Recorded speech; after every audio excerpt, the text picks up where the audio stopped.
There appears to be a 40-meter long metallic Tic Tac shaped object. How deep into the ground?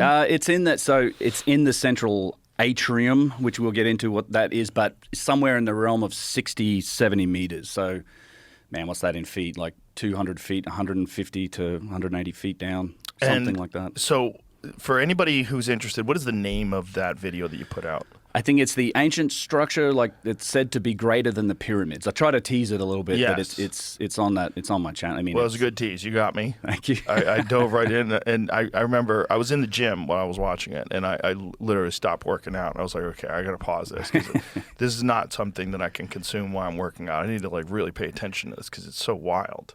Yeah, and I honestly that I'm grateful for how like that video took off. Like for me, it took off way bigger than ones that I've done in the past. I talked about the Labyrinth in the past, and it's a much longer video. And I was really glad to get the chance to dive into these details because I've been wanting to revisit the Labyrinth for a long time. However, there's just been recently a bunch of new data that came up about things that happened a decade or two ago, or inside the last decade, that really changed that picture. And it was things like the Merlin Burrows scans that correlated other scans and also reported on, there seems to be a metallic object down there. And this isn't sort of crazy emerging science. This is a legitimate company that is using technology that's been well established in defence and in the UK defence. It came out of the UK military as a technology that's been more or less proven. So, and the guy that Tim Akers, rest in peace, unfortunately he's since passed, but he, what he said about this object, like he is a credible guy to say this. He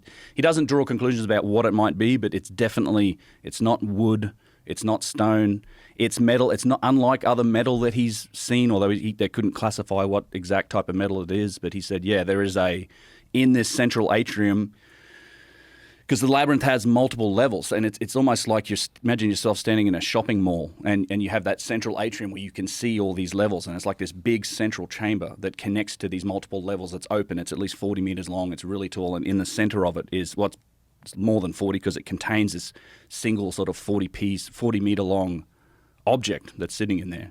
So how did you find out about the Labyrinth? Like, this is something that has been talked about for a long time. Thousands of years. Yeah, but no one, it's not in any, like, traditional archaeology books. It's not. It is. Is it? Yeah. No, it is. So the Labyrinth is kind of, this is the other part that drew me to it, is that it isn't something that's coming out of left field, right? It's not like this, no one ever heard of this before. It's literally a structure that was written about extensively over hundreds of years in antiquity by authors like Herodotus, Diodorus Siculus, Pliny the Elder, Strabo, Polonius Mela. Like there's all of these writers of antiquity, and you're talking about time frames from like 500 BC up to the 1st century AD, had visited it, and they'd written about it and talked about it, and they gave it this legend. Guys like Herodotus said that it surpasses the pyramids in grandeur, and then you have, so this is from Herodotus's Histories in the 5th century BC, and he says, "For this I saw myself, and I found it greater than words can say. For if one should put together and reckon up all the buildings and all of the great works produced by the Hellenes, the Greeks, they would prove to be inferior in labour and expense to this Labyrinth." So he's saying that all of the temples of the Greeks, of ancient Greece, you've been there, you've seen the Acropolis, and just if you added them all up, the labour to produce them would be inferior in what it would take to just make this one thing in Egypt, the Labyrinth. That is underground. That's underground. They found the Labyrinth. So, and what he found is that, so what Lepsius said about the ruins of a Roman or Greek or Persian town with mud bricks and stuff, that's there in the first few meters. You go down, then you hit the water table. So that's the other issue on this site is the water table. So the water's at like 5 meters below the surface. And under that is the slab that Petrie found. So like 6-7 meters is at that huge slab that Petrie found that he thought was the foundation. And then below that, Petrie didn't dig deep enough.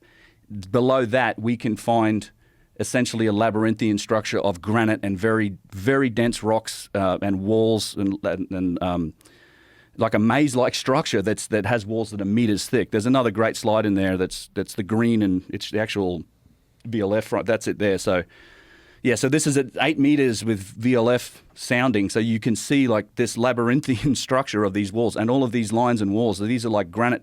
And the scale of this, it's 100 meters vertically by 150 meters. 100 meters tall. Well, no, so vertically? No, so the y-axis, I guess, of this. So we're looking down in the ground here, but you got to look at the scale. Like across the top, that's 150 meters, right? So, I mean, what, 450 feet? So these are big walls. These are big chambers and big walls. For people at home, it's like a football field.